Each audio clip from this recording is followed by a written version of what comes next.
आज हम बात करेंगे आर्टिकल 102 से लेकर ऑनवर्ड और जितने भी इसमें फर्दर इंपॉर्टेंट आर्टिकल आएंगे वो हम सारे क्लियर करेंगे और आज हम अपना QSO जो है एक तरह से कंप्लीट कर लेंगे। ठीक है, इसमें आर्टिकल जो 102 है वो चैप्टर 6 से स्टार्ट हो रहा है।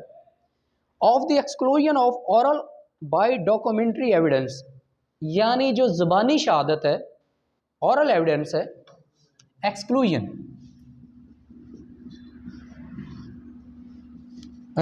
ऑफ ऑरल एविडेंस, जो ज़ुबानी शहादत है उसको डॉक्यूमेंट्री शहादत से कैसे एक्सक्लूड करते हैं, माइनस करते हैं, तो वो हम पढ़ते हैं। हमारे इसको तैयार करने का मकसद ये होता है, हम हर आर्टिकल की, हर सेक्शन की, जो भी हम चैप्टर करते हैं, जिस बुक को हम स्टार्ट करते हैं, हम उसकी एक एक सेक्शन के वर्डिंग खुद पढ़ते हैं। इस वजह से पढ़ते हैं कि खाली कंसेप्ट हमने नहीं लेना, उसकी एग्जैक्ट वर्डिंग का हमें पता होगा तो हम उसके कंसेप्ट को भी उससे मैच कर पाएंगे। ठीक है, तो इसलिए वन लाइनर जो चीज़ आपके जहन में आती जाए, जो मैं बता रहा हूँ उसको वन लाइनर एक एक वर्ड्स में या एक एक लाइन में उसको मेंशन करते जाएं, ताकि वो आपके नोट्स भी साथ ही साथ तैयार होते जाएं। इंपॉर्टेंट आर्टिकल मैंने आपको बता दिए, जितने भी थे उसको फर्दर हम प्रिसाइज करेंगे। ठीक है, ये इंपॉर्टेंट आर्टिकल भी हैं और इंपॉर्टेंट चैप्टर्स भी हैं एक तरह से। Evidence of the terms of contract, grant and other disposition of property reduced to form of document when the terms of the contract of grant or of any other disposition of property have been reduced to the form of a document, and in all cases in which any matter is required by law to be reduced in the form of a document, no evidence shall be given in proof of the terms of such contract, grant or other disposition of property of such matter except the document itself or secondary evidence of its content in cases in which secondary evidence inadmissible under the provision herein before contained। इसमें ये कहता है कि कोई भी contract है, कोई grant है, कोई डीड है, कोई भी आपका प्रॉपर्टी का मामलात है या लेन देन है, अगर उसमें लॉ रिक्वायर करता है कि इसको रिटर्न होना चाहिए, डॉक्यूमेंट्री फॉर्म में होना चाहिए, वहाँ ऑरल एविडेंस की वैल्यू नहीं है। डॉक्यूमेंट प्राइमरी फॉर्म में भी एडमिसिबल हो सकता है और सेकेंडरी फॉर्म में भी, लेकिन डॉक्यूमेंट क्या है, मैंडेटरी है।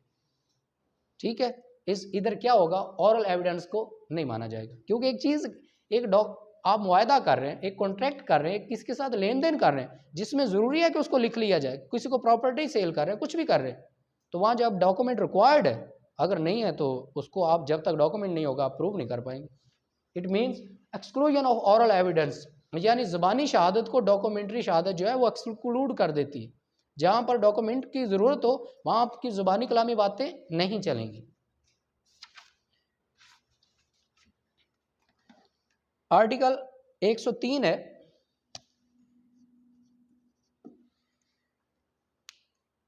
exclusion of evidence of oral agreement when the terms of any such contract, grant or other disposition of property or any matter required by law to be reduced to in the form of document have been proved according to the last article, no evidence of any oral agreement or statement shall be admitted as between the party to any such instrument or their representative in interest for the purpose of contradicting, varying, adding or to be subtracting from its terms।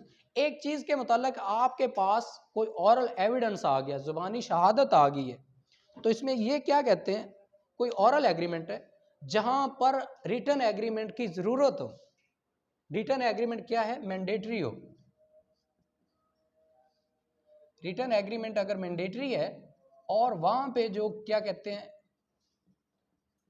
आपके पास है oral evidence, तो law ये कहता है कि जैसे इससे पहले वाला आर्टिकल कहता है 102 कहता है कि जहां पर लॉ रिक्वायर करे कि डॉक्यूमेंट्री एविडेंस मैंडेटरी है, वहां पर ऑरल एविडेंस जो है अनडिविजिबल है, ऑरल स्टेटमेंट की कोई वैल्यू नहीं, उसको नहीं माना जाएगा। उसके बाद है जी हमारे पास article 104,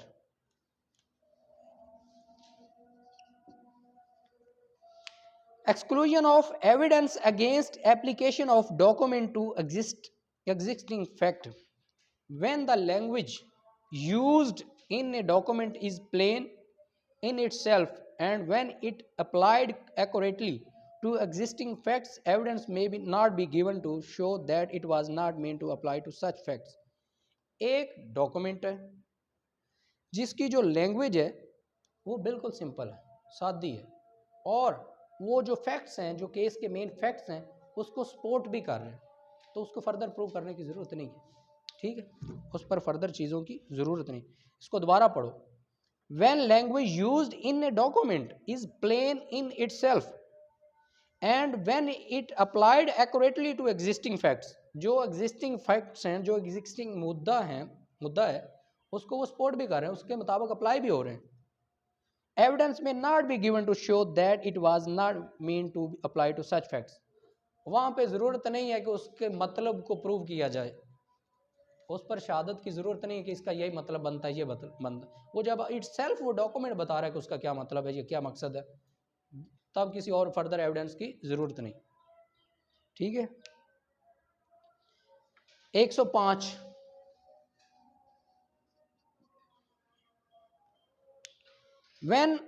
evidence as to document unmeaning in reference to existing facts. When language used in a document is plain in itself but is unmeaning in reference to existing facts, evidence may be given to show that it was used in peculiar sense. एक document, उसकी language जो है वो सही use हुई है, ठीक है। अब ये नहीं बताया जा रहा कि इसको यूज कैसे करना है। फॉर एग्जाम्पल, इसकी मैं एग्जांपल देता हूँ। ए बी को कहता है जी, ए और बी के दरमियान एक घर को सेल करने का सेल डीड हो जाती है, किसकी? हाउस की।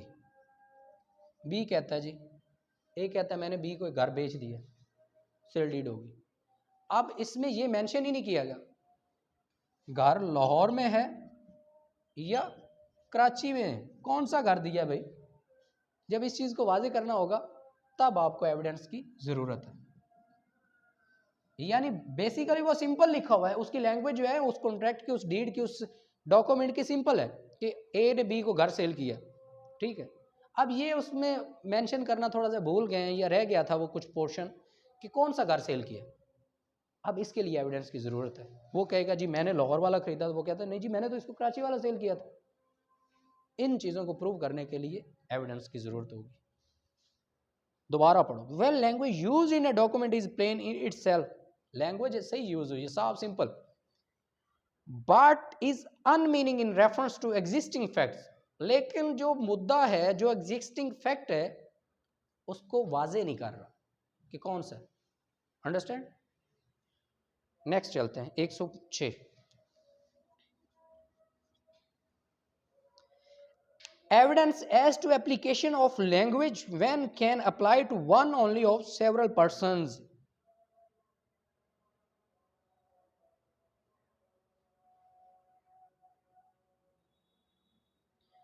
Evidence as to application of language which can apply to one only of several persons. When the facts are such that the language used might have been meant to apply to anyone and could not have been meant to apply to more than one of several person or things, evidence may be given of facts which show which of those person or things it was intended to apply. अब इसकी example मैं आपको देता हूं। एक contract हुआ है ए और बी के दरमियान, और उसकी लैंग्वेज भी सिंपल है। ए कहता है जी, ए purchase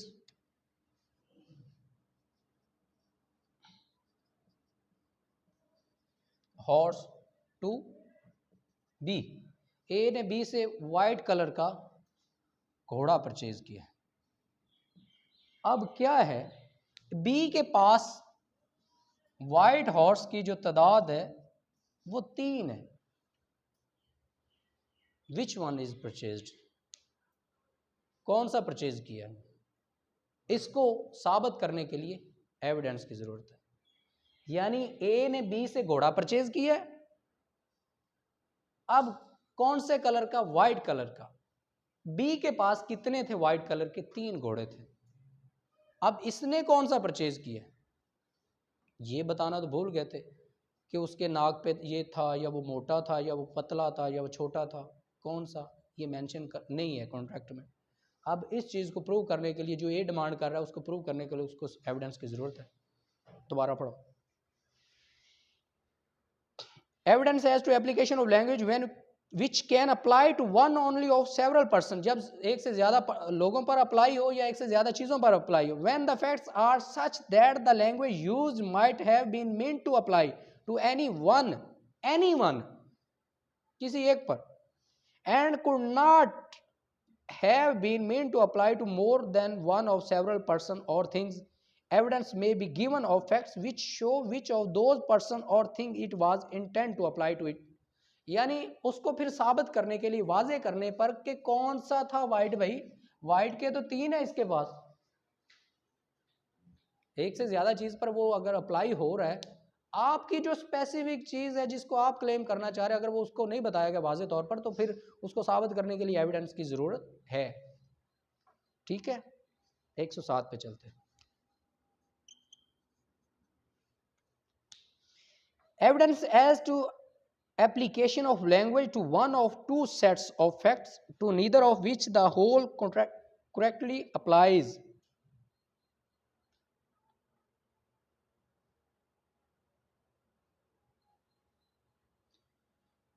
when the language used applies partly to one set of existing facts and partly to another set of existing facts, but the whole of it does not apply correctly to either, evidence may be given to show to which of two it was meant to apply।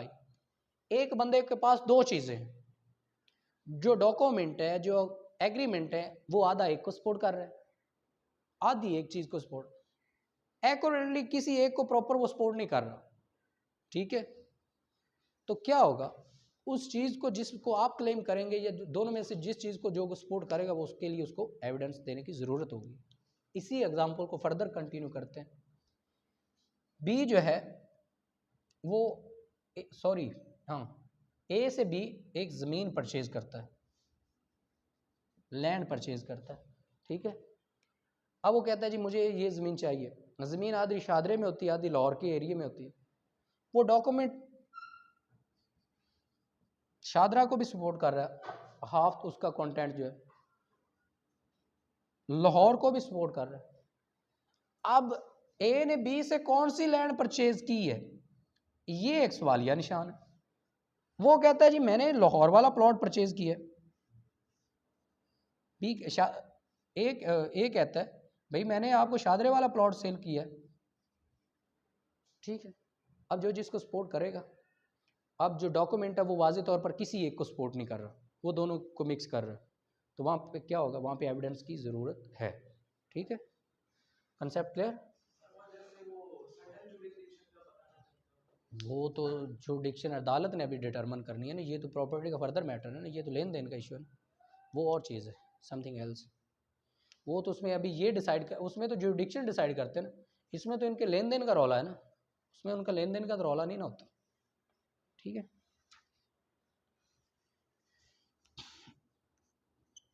यार जितनी simple मैं बता रहा हूँ, इतना simple इसको one liner करते जाया करें, एक एक लाइन को, क्योंकि आपके लिए आसानी होगी इसको। Evidence as to meaning of illegible character, it's evidence may be given to show the meaning of illegible or not commonly intelligible character of foreign, absolute, technical, local and provincial expression of abbreviations and of words used in a peculiar sense।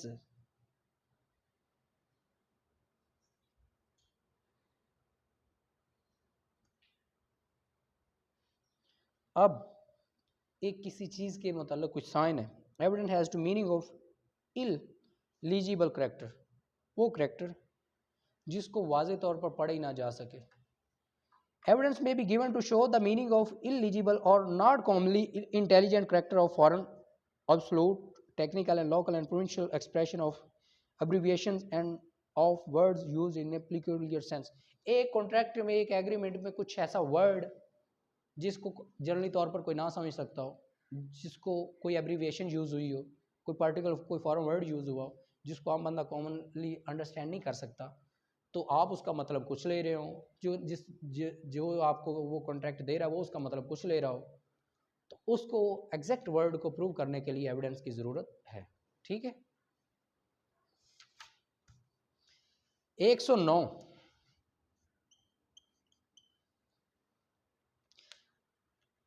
who may give evidence of agreement varying terms of documents, who may give evidence of agreement varying terms of document, जहां पे terms जो agreement की कोई कुछ कह रहा है कोई कुछ कह रहा है, तो तब क्या होगा?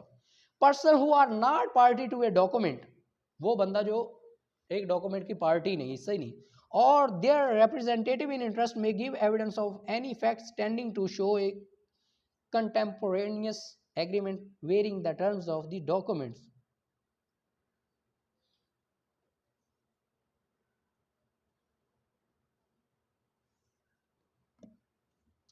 एक डॉक्यूमेंट है, एक एग्रीमेंट है दो लोगों के दरमियान, उसमें जो कंडीशंस हैं वो वेरी कर रही हैं, दोनों की नहीं आपस में मिल नहीं रही, एक कुछ कहता है एक कुछ कहता है, हर कोई अपने अपने लिहाज से क्या करेगा, उसको प्रूव करने के लिए एविडेंस देगा।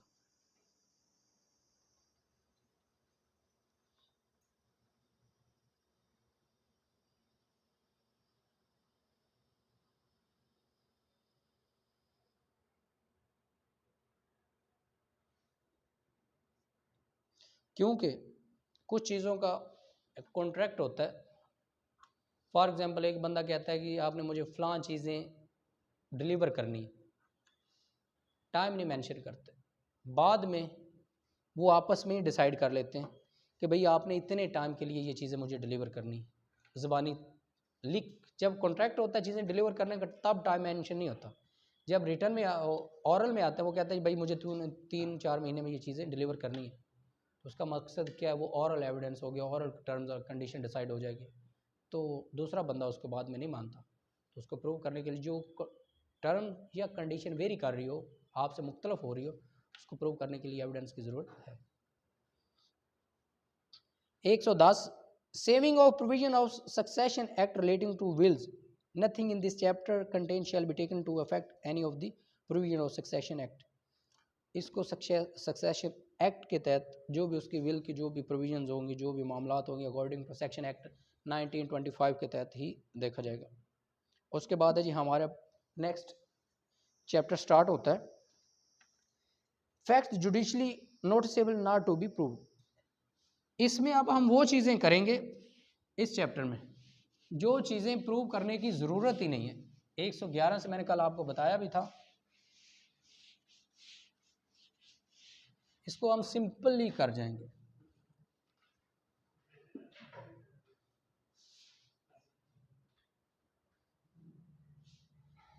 आर्टिकल 111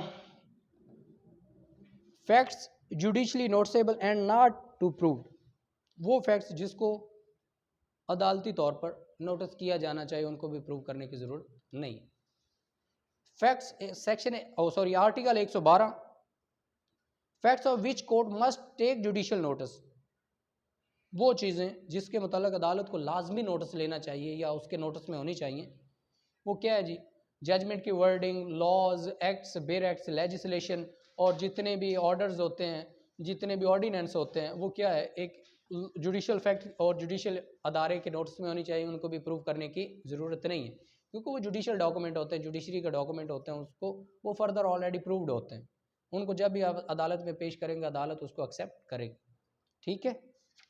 113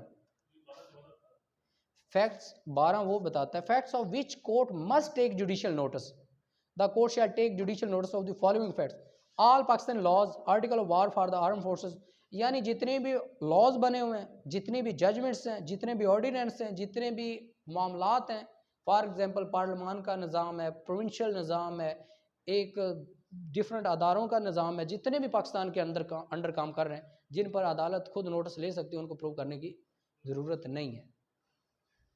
उसके बाद है जी 113 facts admitted not to be proved. 113 ये बताता है वो फैक्ट्स जो मान लिए जाएं उनको प्रूव करने की जरूरत नहीं। ठीक है,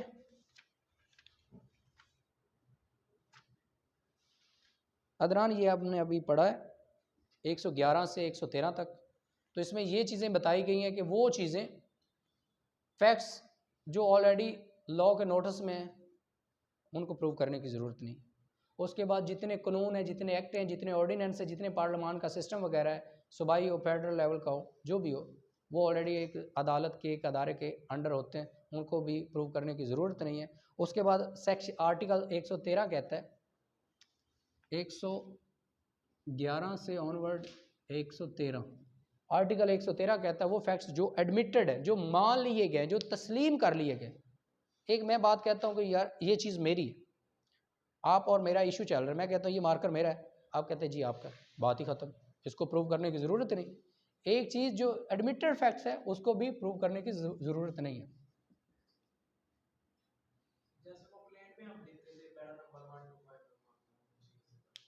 हाँ, उन पर तो बहस ही नहीं ना होती। बहस किन पर होती है? बहस तो उन पर होती है ना जिन पर वो बात आती है।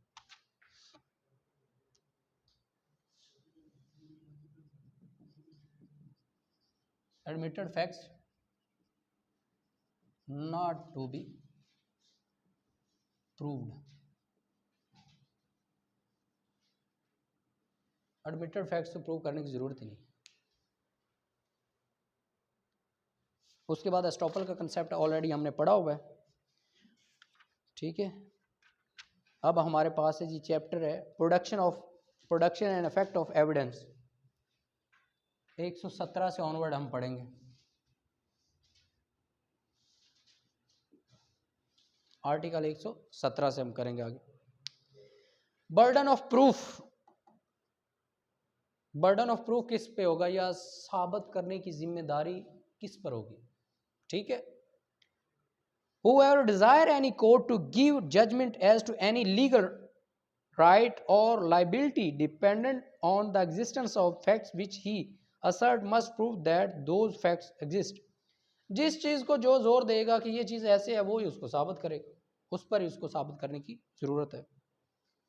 Article 117 burden of proof, proof का फर्दर इसको पढ़ते हैं। 118 है जी,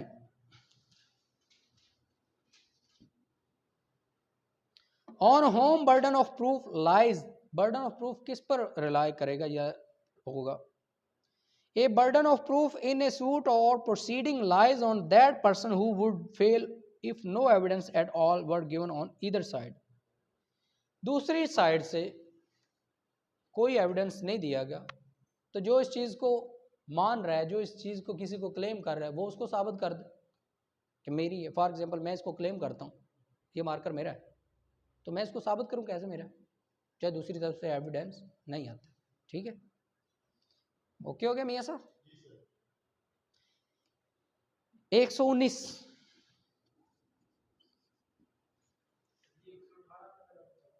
मैं बताता हूँ। On whom burden of proof lies, burden of proof किस पर होगा?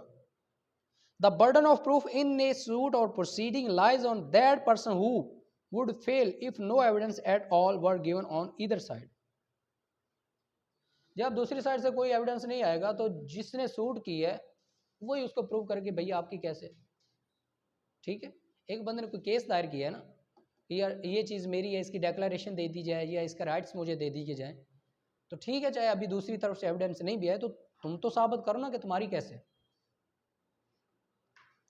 119 है burden of proof as to particular facts, किसी खास पर्टिकुलर फैक्ट्स पर। 119 है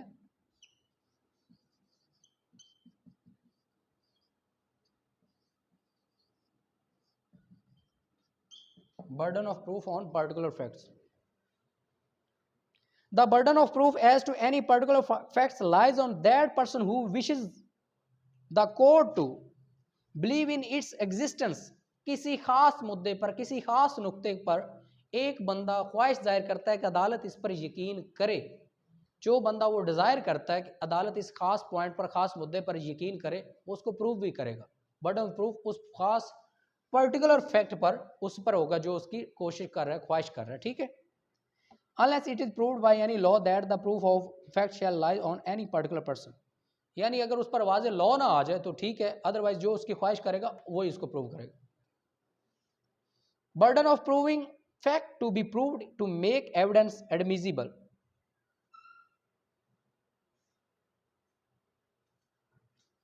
Burden of proving facts to be proved to make evidence admissible. The burden of proving any facts necessary to be proved in order to enable any person to give evidence of any other fact is on the person who wishes to give such evidence. अब एक बंदा किसी और चीज के मुताल्लिक evidence दे रहा है, पहले उसको प्रूव करना चाहिए कि जिस चीज़ के मुताल्लिक एविडेंस दे रहा है वो बात सच भी है कि नहीं है। फॉर एग्जांपल, ए कहता है बी जो है वो एक डेक्लरेशन जो है डाइंग डेक्लरेशन,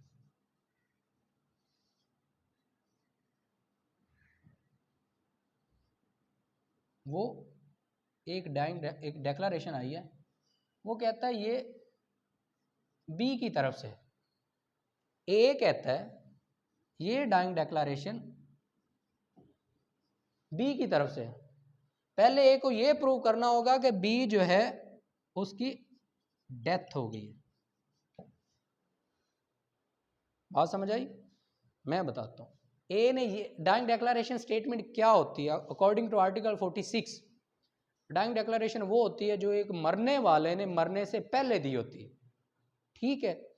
अब ए क्लेम करता है कि ये स्टेटमेंट जो है बी की है, डाइंग डेक्लरेशन की है, डाइंग डेक्लरेशन स्टेटमेंट है जो बी की तरफ से आई है। इससे पहले ये प्रूव करना होगा ना कि बी मरा भी है कि नहीं। स्टेटमेंट की तो बात है, वो डाइंग डेक्लरेशन तो तब कंसीडर होगी ना जब बी की मौत कंसीडर होगी। अगर बी जिंदा हुआ तो वो डाइंग डेक्लरेशन की वैल्यू ही नहीं है। लॉ ये कहता है पहले जिस फैक्ट की आप बात कर रहे हैं उसको प्रूव करें, देन आपकी दूसरी बात मान ली जाएगी, ठीक है। मियां साहब लिख लिया? Any doubt? Usman, article 21,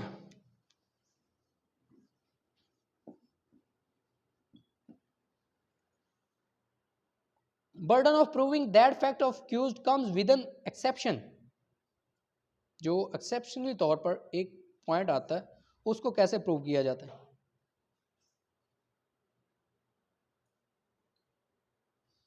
Burden of proving that case of accused comes with an exception. When a person is accused of any offense, the burden of proving the existence of circumstances bringing the case within any of the general exception in the Pakistan Penal Code Act or within any special exception or provisions contained in any other part of the same code or in any law defining the offense is in upon him, and the court shall presume the absence of such circumstances. एक हम बात करते हैं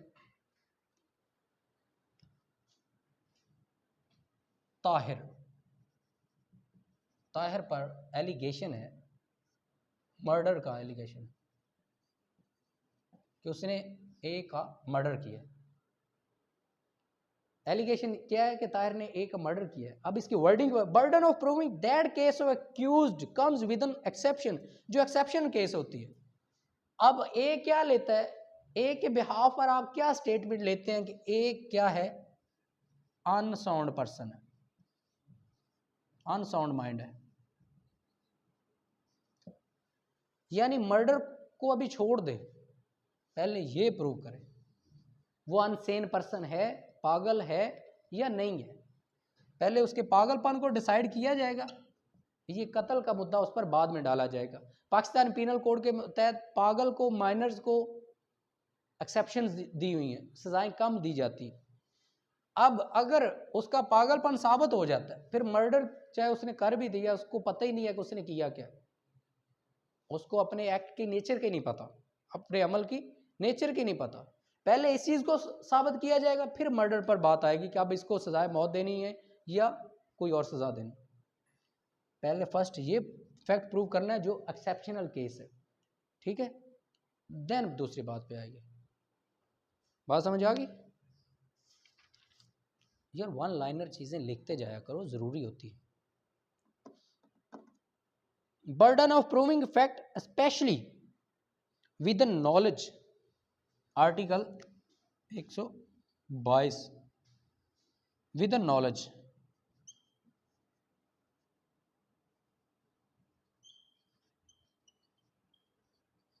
एक चीज जो with knowledge है उसको कैसे प्रूव करना?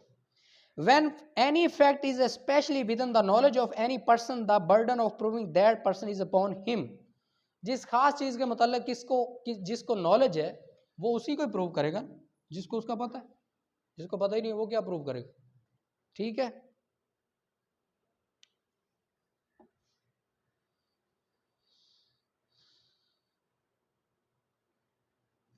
अब एक बंदे पर एलिगेशन है, इसमें अगर इसकी एग्जांपल ले ली जाए, शिबान पर एलिगेशन है कि शिबान ने मेट्रो जो है वो बिना टोकन के यूज़ किए, ठीक है। अब इस चीज़ को ये वाजे कर सकता है कि इसके पास टोकन था या नहीं, क्योंकि नॉलेज इसके पास था, विद नॉलेज। हमें तो नहीं पता कि इसके पास टोकन, हमने तो एलिगेशन यही लगाया ना कि इसके पास नहीं था। अब ये बताएगा किसके पास था या नहीं। Burden of proving fact specially with knowledge, जिसके नॉलेज में होगा वो उसको प्रूव करेगा। आर्टिकल 123, शुजा इसको छोड़ दो। Burden of proving death of person knowing to have been alive within 30 years. Subject to Article 124.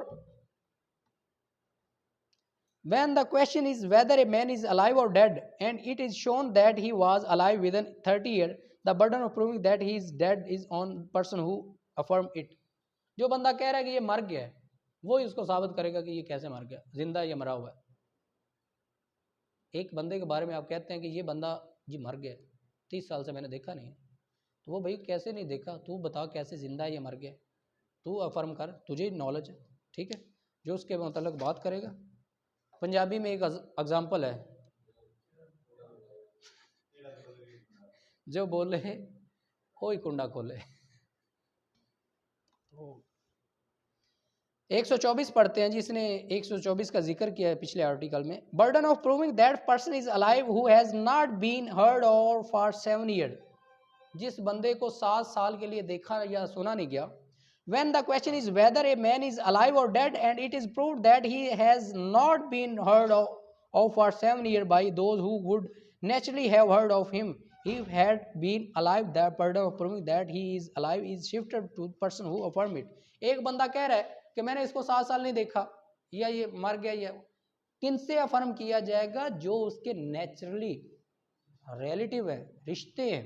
For example माँ बाप बहन भाई, वही अफर्म कर सकते हैं ना बंदा जिंदा है या मरा। बात समझ आ गई? 125 burden of proof as to relationship in the cases of partner, landlord and tenant, principal and agent. When the question is whether person are partner, landlord and tenant or principal and agent, and it has been shown that they have been acting as such, the burden of proving that do not stand or have ceased to stand or to each other in those relationships respectively is on the person who has affirmed it. 124, 125, 125 में ये कहता है एक बंदा नौकर और मालिक है, एक बंदा जिम्मेदार और ठेकेदार, एक बंदा जिम्मेदार और लैंडलॉर्ड है, एक बंदा क्या कहता है आपस में पार्टनर है, दूसरा ये है कि एक आपस में रिश्ते में है, किसी में मैरिड भी हो सकते हैं। तो जो बंदा जिस चीज़ से डिनाई करेगा कि ये मेरा पार्टनर नहीं है, वो उसको साबित करे कैसे नहीं। जो बंदा ये कहेगा ये मेरा पार्टनर है, वो साबित करे कि कैसे पार्टनर है। जो बंदा ये कहता है ये मेरा हस्बैंड है, वो साबित करे, नकानामा तो होगा ना।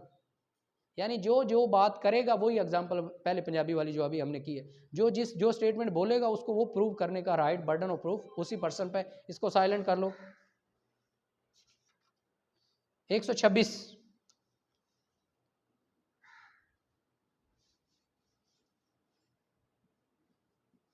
साइलेंट करो, डिस्टर्ब कर रहे हो। burden of proof as to ownership. When the question is whether any person is owner of anything of which he is shown to be in possession, the burden of proving that he is not the owner is on person who affirmed that he is not the owner. Proof ownership proof.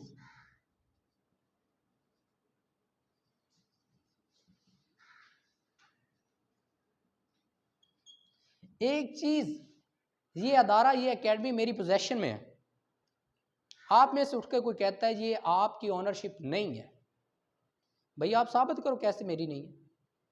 मैं तो कहता हूँ मेरी possession में भी है, मेरी ownership भी है। जो कहता है कि आपकी नहीं है वो उसको प्रूव करे। Ownership proof. जो कहेगा कि ये नहीं है वो उसको प्रूव करेगा।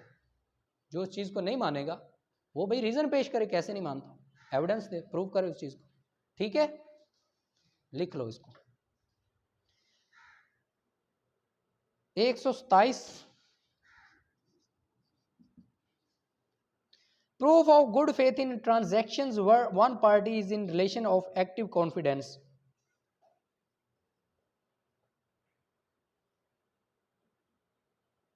When there is a question as to the good faith of a transaction between the parties, one of the whom stand to the other in a position of active confidence, the burden of proving the good faith of the transaction is on the party who is in possession of active confidence.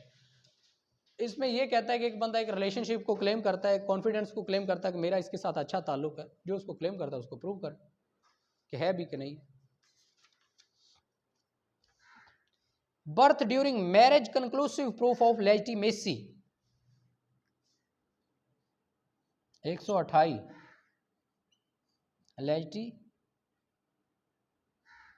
Legitimacy. इसको कहते हैं किसी बच्चे का ये जानना कि ये जायज़ भी है या नहीं है, लीगल भी है या नहीं है। एक वर्ड बोला जाता है वो नहीं बोलूँगा मैं। The fact that any person was born during the continuance of a valid marriage between his mother and any man and not earlier than the expiration of 6 lunar months, Qamari month, from the date of marriage or within 2 years after its dissolution, the mother remaining unmarried shall be conclusive proof that he is legitimate child of that man unless, वो कहते हैं जी एक बच्चे की legitimacy को challenge करना है कि आया ये बच्चा ठीक है या नहीं है, उसको प्रूव करना है। अगर उनकी शादी को 6 कमरी महीने हो गए, 6 चांद के महीने हो गए और उनकी शादी रही है और बच्चा हो गया, वो बच्चा लीगल है, जायज़ है। अगर दोनों में डाइवोर्स हो गई, डेजोलेशन हो गई, अलैदगी हो गई है, अलैदगी के दौरान 2 साल का पीरियड है, ठीक है, उस 2 साल के पीरियड के दौरान औरत ने आगे शादी नहीं की, यही कंसीडर होगा कि ये बच्चा उसी पिछले वाले मर्द का है जिससे पहले शादी थी। ठीक है, क्योंकि ये इसको साइंस भी प्रूव करती है। ऐसे ही जो प्रेगनेंसी और ये होता है ना सारा इशू, इसके लिए साइंस ये कहती है कि ये 2 साल तक इंसानी जिस्म में ग्रोथ कर सकते, रह सकते। बाज़ प्रॉब्लम्स की वजह से हमल ठहर जाता है, प्रेगनेंसी हो जाती है, लेकिन 2 साल तक वो एक्टिव प्रेगनेंसी नहीं हो पाती, वो एक्टिवली बॉडी को प्रेशराइज या उसके असरात नज़र नहीं आते, वो कुछ खुराक की वजह से या कुछ बॉडी प्रेशर्स की वजह से बाज़ दफ़ा ऐसा होता है, मोस्टली नहीं होता, बाज़ दफ़ा ऐसा होता है। तो वो होगा क्या कि वो जब 2 साल के अंदर जो बच्चा बनेगा, पैदा होगा, वो लीगल कंसीडर होगा, लेजिटिमेट कंसीडर होगा। ठीक है, आगे एक्सेप्शन बताता है इन 2 सूरतों में वो बच्चा लेजिटिमेट नहीं होगा। द हस्बैंड हैड रिफ्यूज्ड और रिफ्यूजर टू ऑन द चाइल्ड, जब बाप इनकार कर दे कि ये बच्चा मेरा नहीं। The child was born after expiration of 6 lunar months from the date on which the woman had accepted that the period of इद्दत had come to an end, जब औरत कह दे कि ये बच्चा 6 कमरी महीनों के बाद हुआ जबकि इद्दत ख़त्म हो गई थी। अगर औरत उसको खुद क्लेम करे तो फिर वो लेजिटिमेट चाइल्ड नहीं है, उस पर उसको प्रूव करना। No contain in clause 1 shall apply to the non Muslim if it is inconsistent with his faith, ये रूल नॉन मुस्लिम पर अप्लाई नहीं होता। ठीक है, बात खत्म। 129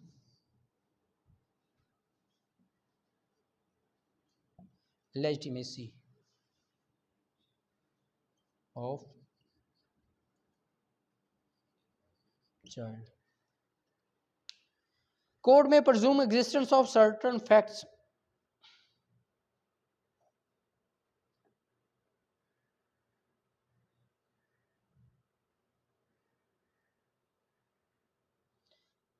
the court may presume the existence of any fact which it thinks likely to have happened regard being had to be common course of natural events, human conduct and public and private business in their relation to the facts of the particular case.